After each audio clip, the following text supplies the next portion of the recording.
तो नमस्कार दोस्तों, शुरू करते हैं आज का वीडियो। आज मैं आपको बताऊंगा कि किस प्रकार से आप अपना जाति प्रमाण पत्र अप्लाई कर सकते हैं। इस वीडियो के माध्यम से मेरा प्रयास होगा कि इस वीडियो को पूरा देखने के बाद आपके दिमाग में जाति प्रमाण पत्र के लिए कोई कन्फ्यूजन नहीं होगा। और एक चीज़ और भी बताना चाहूँगा, इसमें एक दो चीज़ें जो महत्वपूर्ण है उसके बारे में मैं बताऊँगा कि महिलाओं की जाति विवाह के पश्चात नहीं बदलती है, उसके बारे में मैं भी डिटेल से बताऊँगा। तो शुरू करते हैं आज का वीडियो। तो सबसे पहले आपको जो गूगल पर लिखना है वो है ई सर्विसेज लिखना है, ई सर्विसेज, और अपने स्टेट का नाम लिखना है। तो मैंने यहाँ पर जो हमारा स्टेट उत्तराखंड है तो मैंने यहाँ पर लिखा है ई सर्विसेज उत्तराखंड। अगर आप यूपी से हैं तो ई सर्विसेज यूपी लिखिए, बिहार से हैं तो आप ई सर्विसेज बिहार लिखिए। ऐसे ऐसे ऐसे ऐसे करके आप अपने स्टेट का नाम लिखेंगे तो उसकी एक साइट खुलेगी जो लगभग सभी स्टेटों के लिए सेम है। तो आगे बढ़ते हैं। तो इसमें मैंने लॉगिन करा, तो ये लॉगिन हुआ। तो इसमें आप ये जो सेवाएं हैं ये या तो आप खुद की आईडी बना के ले सकते हैं या सीएससी सेंटर के माध्यम से इन सेवाओं का लाभ ले सकते हैं। तो यहाँ पर आप पहले आप खुद की एक आईडी बनाएंगे। ये यदि आपका है, आपके पास कोई उपयोगकर्ता खाता नहीं है तो यहाँ साइन करें, बगल में उसके लिखा है यहाँ साइन करें। तो आपने इस जगह पर क्लिक करना है और ये चीज़ें बननी है। तो इसमें सबसे पहले आपने अपनी ईमेल आईडी बननी है, फिर अपना नाम बनना है और अपना अंतिम नाम बनना है, अपना जाति बननी है, मोबाइल नंबर बनना है आपने अपना, और आपका डेट ऑफ बर्थ बनना है, ज़िला बनना है, तहसील बनना है और पता बनना है, और किस भाषा में आप ये प्रमाण पत्र चाहते हैं वो भाषा बननी है। मैं यहाँ पर अभी फ़िलहाल हिंदी में बता रहा हूँ। तो ये इन सब चीज़ों को भर के मोबाइल पर एक ओटीपी आएगी, उस ओटीपी को वेरीफाई करने के बाद आपका खाता बन जाएगा। आईडी बन जाती है तो आपने यहाँ पर अपना मोबाइल नंबर लिखना है जो आपने रजिस्ट्रेशन के समय दिया था, और एक पासवर्ड आपने वहाँ पर बनाया हुआ, वो पासवर्ड आपने यहाँ पर भरना है। तो उसको लॉगिन करने से पहले मैं आपको ये बताता हूँ कि इसके लिए आपको आवश्यक दस्तावेज जाति प्रमाण पत्र के लिए क्या क्या चाहिए होंगे। तो जाति प्रमाण पत्र के लिए जो आवश्यक दस्तावेज हैं उनके बारे में मैं आपको बता रहा हूँ। तो जाति प्रमाण पत्र के लिए जो आवश्यक दस्तावेज हैं वो है एप्लीकेंट का फ़ोटो यहाँ पर मांग रखा है, और आपकी खतौनी की नकल जो उत्तराखंड में नियम है वो है कि 1985 से पहले इस स्टेट में आप निवास करते हैं तो वो दस्तावेज चाहिए, और एक आपको आधार कार्ड चाहिए, एक परिवार रजिस्टर की नकल चाहिए। परिवार रजिस्टर की नकल में आपका नाम होना आवश्यक है। और जो वैकल्पिक दस्तावेज हैं उसमें ये चीज़ें मांगते हैं।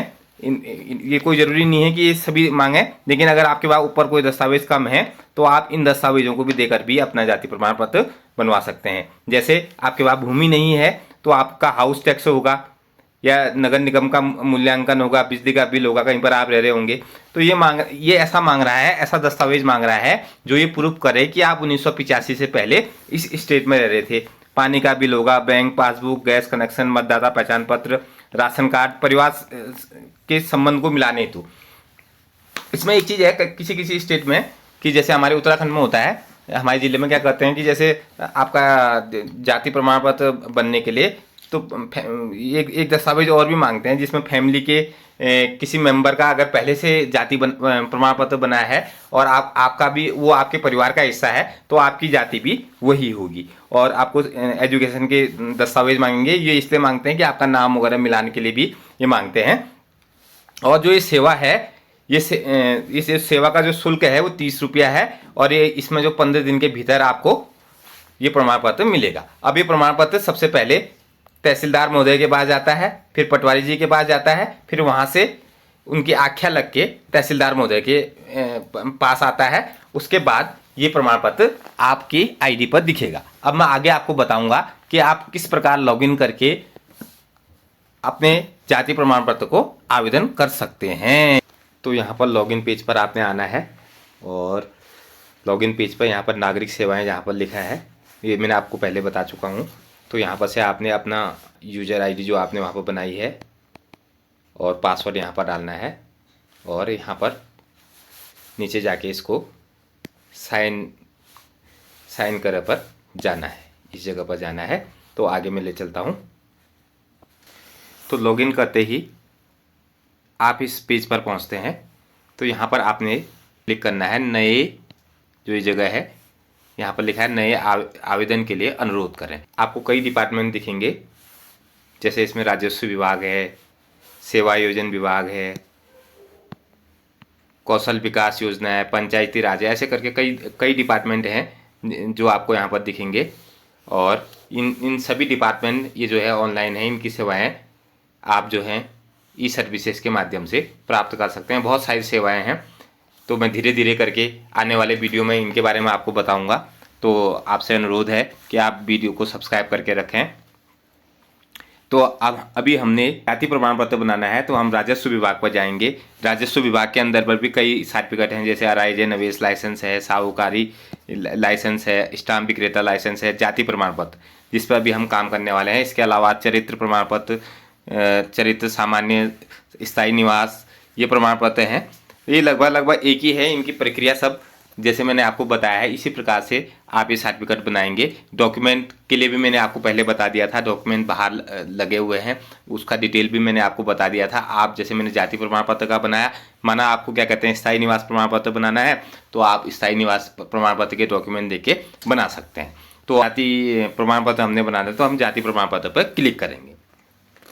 तो सबसे पहले ये आपका फोटो मांगता है, तो मैं फ़ोटो कोई भी लगा दे रहा हूँ अभी, क्योंकि मैं पहले बना नहीं रहा हूँ, मैंने पहले से अपना बना रखा, मैं आपको सिखाने के लिए बता रहा हूँ। तो मैं एक फ़ोटो कोई भी लगा देता हूँ। तो आपको फ़ोटो का साइज़ जो है सही तरीके से रखना है। ये मैंने एक फ़ोटो लगा दिया। इसके अलावा अब यहाँ पर डॉक्यूमेंट अपलोड करने होते हैं। डॉक्यूमेंट अपलोड करने में जो आपने पहले बताए थे, ये डॉक्यूमेंट जैसे आपको यहाँ पर खतौनी ये आवश्यक दस्तावेज था, ये अपलोड करना पड़ेगा, आधार कार्ड अपलोड करना पड़ेगा और परिवार रजिस्टर की नकल अपलोड करनी पड़ेगी। इसके अलावा अगर वैकल्पिक डॉक्यूमेंट जैसे आपके पास ऊपर कोई डॉक्यूमेंट नहीं है, इसके बारे में आपको मैं पहले बता चुका हूँ, तो ये सब चीज़ डॉक्यूमेंट यहाँ पर अपलोड करने का है। तो मैं डॉक्यूमेंट अपलोड करके आगे आपको बताता हूँ। ऐसे ही कर दे रहा हूँ, जो भी मेरे यहाँ पर अभी सिस्टम पर जो भी डॉक्यूमेंट है उनको अपलोड कर दे रहा हूँ। आपने बिल्कुल देख के करने हैं, उनका नाम लिख के करना है। तो इसके बाद जमा करने पर आप क्लिक करेंगे और आगे का फॉर्म यहाँ से बढ़ेगा। इसके बाद यहाँ पर इस जगह पर आपका फ़ोटो दिखना चाहिए, जहाँ पर अभी काला दिख रहा है, इस जगह पर आपका फ़ोटो दिखना चाहिए। आपने अपना नाम भरना है, यहाँ पर नाम भरना है, और यहाँ पर पिता का नाम भरना है, यहाँ पर माता का नाम भरना है, अपना आपने जेंडर भरना है, और अपनी एज भरनी है, और अपनी जाति भरनी है। जैसे इसमें ये दिया गया है अनुसूचित जाति, यदि आप अनुसूचित जाति से तो आप अनुसूचित जाति वाला कॉलम सेलेक्ट करेंगे, या ओबीसी से है तो ओबीसी वाला, या अन्य पिछड़े वर्ग भारत सरकार के। यहाँ पर मैं आपको बताना चाहता हूँ, एक स्टेट ओबीसी होता है, एक स्टेट में कई जातियाँ होती हैं जिसको आरक्षण मिला होता है, और उनमें से कई जाति ऐसी नहीं होती हैं जिनको सेंट्रल में आरक्षण मिला होता है। तो स्टेट ओबीसी अलग है और सेंट्रल ओबीसी अलग है। इसके बारे में मैंने पहले वीडियो बना रखा है, तो आप विस्तृत में जाके उसको चेक कर सकते हैं। अब आगे ये सिलेक्ट करेंगे, उसके बाद आप उपजाति सेलेक्ट करेंगे। जैसे माना आपने यहाँ पर जाति सेलेक्ट किया, तो आपकी एक उपजाति होगी। जैसे मैं आपको एक उदाहरण से बताता हूँ, जैसे अनुसूचित जाति यहाँ पर मैं सेलेक्ट कर ले रहा हूँ। तो अनुसूचित जाति की कई उपजातियाँ हैं, जैसे इसमें देख रहे हैं आप जिस अनुसूचित जाति से अगर आप हैं तो आपकी एक उपजाति होगी जिसके बारे में यहाँ पर बताया गया। इनमें से आप सेलेक्ट करके आगे भरेंगे। उसके बाद आपने अपना आधार नंबर भरना है, यहाँ पर आधार नंबर भरना है, और यहाँ पर देनी है आपने अपनी आप ग्रामीण क्षेत्र से तो ग्रामीण क्षेत्र बनना है, शहरी क्षेत्र से हैं तो शहरी क्षेत्र बनना है। यहाँ पर आपने अपना जिला भरना है, और यहाँ पर आपने अपनी तहसील भरनी है, और पटवारी क्षेत्र अपना पता और मोबाइल नंबर भर के इसका भरना है। इसके बाद ये आपका फॉर्म कंप्लीट हो गया है, और आप इसमें पेमेंट करेंगे।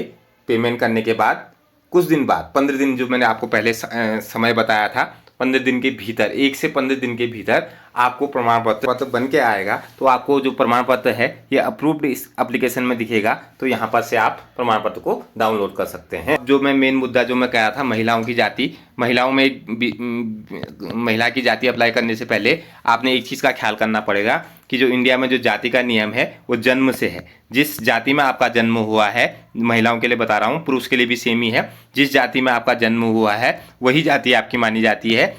विवाह के पश्चात आपका सरनेम चेंज हो सकता है, लेकिन आपकी जो मूल जाति है वो चेंज नहीं होगी।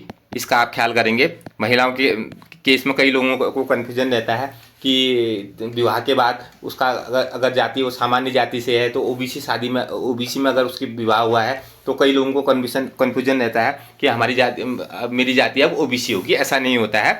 उस महिला की जाति अगर वो सामान्य जाति से है और उसका विवाह किसी भी जाति में होता है और तो उसकी जाति नहीं बदलती है, उसका सरनेम बदल जाएगा। सरनेम उसके नाम के आगे जो सरनेम उसके विवाह के पश्चात है वो होगा और उसका सरनेम बदल जाएगा, लेकिन जाति नहीं बदलेगी।